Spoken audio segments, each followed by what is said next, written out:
So we're pleased to be here in the garden of Patsy Carlson today, who has generously let us kind of bring the camera in and share her garden. So Patsy, tell us about how you got started. Well, I had horses. All my whole life I rode and showed horses, and the last one left when our daughter went off to college. Linda Metters, who was a friend that just passed, and she lived out on the corner, got me into hostas. And at that time, nurseries didn't even know what a hosta was. We had to go to a lady on 11 Mile, Pauline Banyai was her name, and she grew the hostas in her side yard, and you went out and you picked the ones you wanted and she dug them up. And that's how this all started. So this is the entire backyard of the Carlsons, and it has such beautiful artwork here that you're going to see as we go through. And so hostas were the very first thing? Pretty much the first. Although I used annuals like most people do, and they lined a couple of the beds, and that wasn't us. We wanted a woodland setting because we have Orioles now. They're bringing their babies to eat. It's incredible. We watch them all the time. We have owls. In fact, one day we were sitting in our family room, and there's a spruce tree right by the door. An owl flew in, landed, and stayed there for 5 minutes looking at us through the door wall. Wow. And then it flew across the street to the man, they're gone now, and sat on his deck railing for another 5 minutes. And it was a Baird owl. It wasn't a common owl. But it was the neatest thing I've ever seen. I haven't seen him since. Tell us about the owl you have here. Now he's obviously new. not going to fly in, but He's new, and the wings will flap if the wind gets going. The balance ball's on the bottom. oh, and he's flapping a little bit. Yeah, now he will a little bit. I really don't want him to. I just kind of like him the way he is. But I love his face. He's got a kind face. So can you share some, as people look at this, can you share some of the places that you found these unusual art pieces? Well, when we get over there, remember the old Pontiac State Hospital, and then it was Clinton Valley Center? That's a cupola. When they tore it down, there was a couple in Royal Oak that were salvagers. They got 2 of them. One of them went out east to a dealer, and we were lucky to get the other one. And it's right down there. Well, you still have some hostas here in the... Oh yeah, they're spread all over. And we have things that the birds bring in, and I just let them grow. Fly in and drop a seed? This was never planted. That all came by itself. Same here. Where people make their mistake, they'll put a plant somewhere and it keeps dying, but they'll still keep putting the same plant in the same spot. Let nature do the work, which she's done here. I pretty much follow what she wants.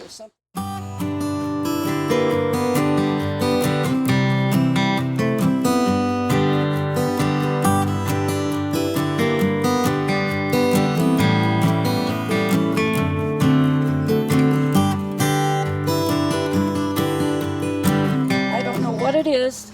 The birds brought it, and it gets a light lavender flower on the top. And the woodchucks love to eat it. It has. Be careful. What is this? That's sweet Woodruff. I had to drive all the way to Ypsilanti when I first put this stuff in, because nobody had it. No nursery even knew what it was. And there was one nursery over there. I brought 1 pot home, and now I've just let it go. It's all over now, but I like it as a ground cover. On the Japanese, instead of houses, instead of gutters, they use these chains. The water drips down and they'll have a pot at the bottom.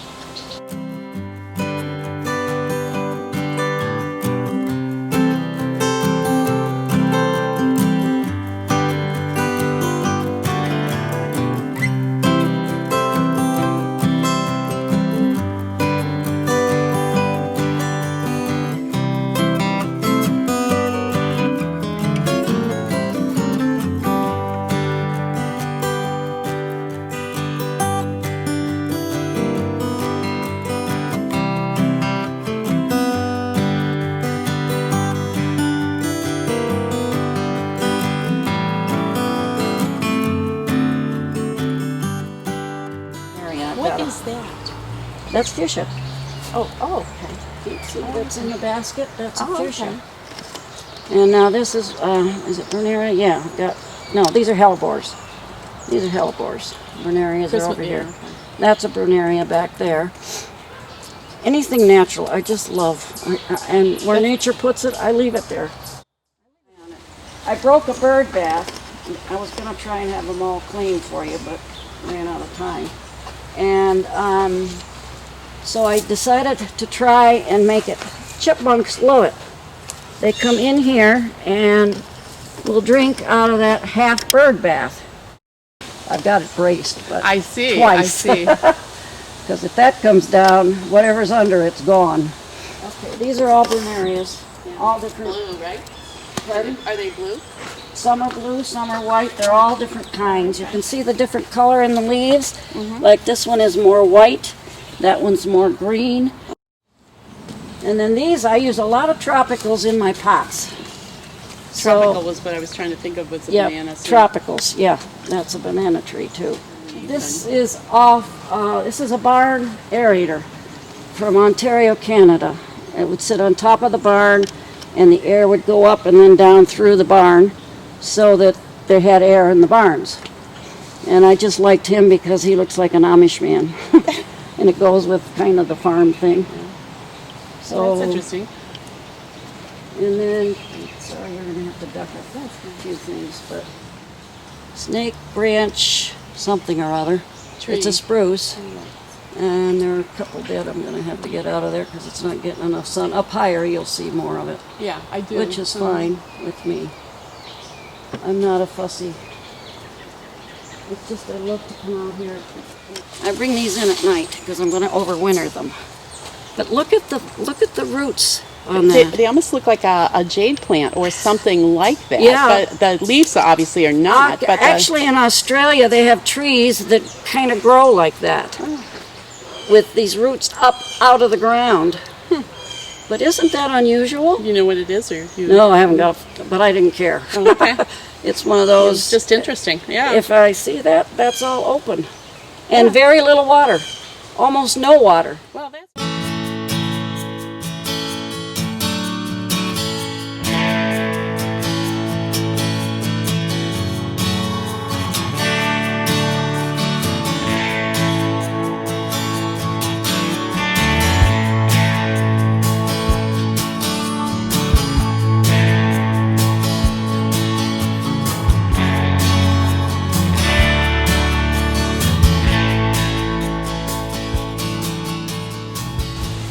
Found that at Ace Hardware of all places on Dixie Highway. She has some She has really some neat interesting stuff. things. Yeah, she does. It doesn't. It's got to be up there 30 years.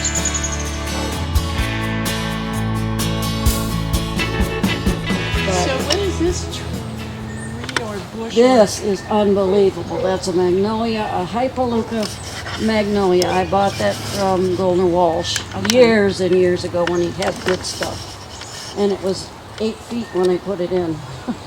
And it gets a lotus type flower in the spring. Oh, Joette, it's beautiful and fragrant. Just beautiful. I should note these, but the red Monarda. is, huh? Monarda, bee Oh, balm. it's bee balm, yeah. Yep. That's which the bees love. Oh yeah, and the hummingbirds. Yeah. They love it too. And it's all throughout the garden. Yep. Now they came on their own.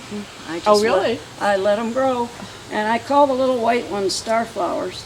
And then down here I have 4 ponds, but I don't run them anymore. We've got the neatest big bullfrog, and at night you ought to hear him. He just gets real deep voice. He's really cool.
I got those. Margaret Brusher used to have a once a month antique where they came from all over the U.S.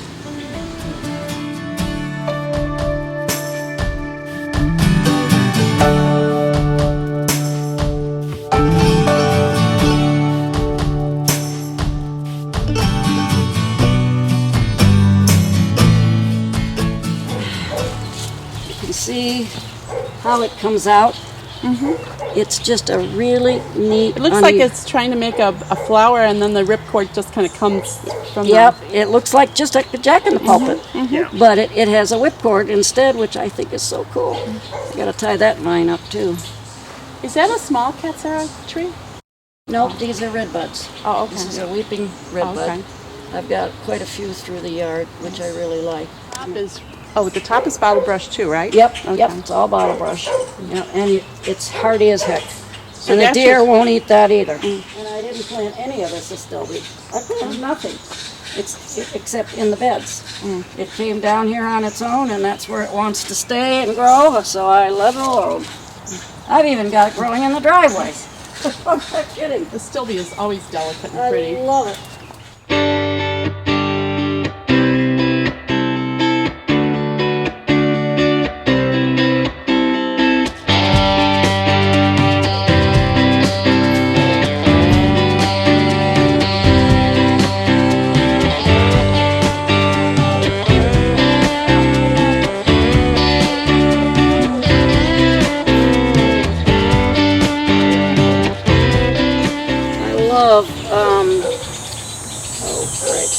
I don't know what those are, the hanging.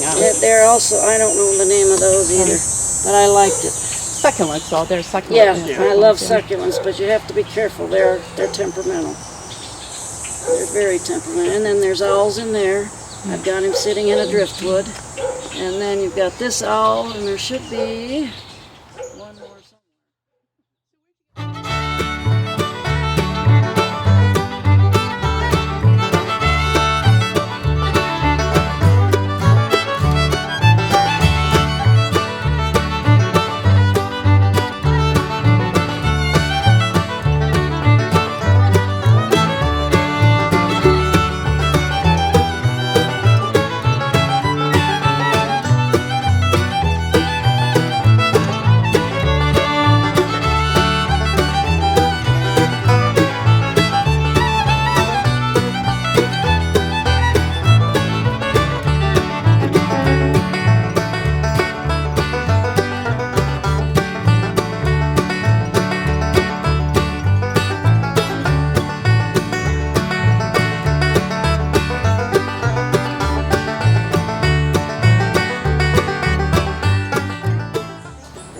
Slippers with the leaves. Oh, okay.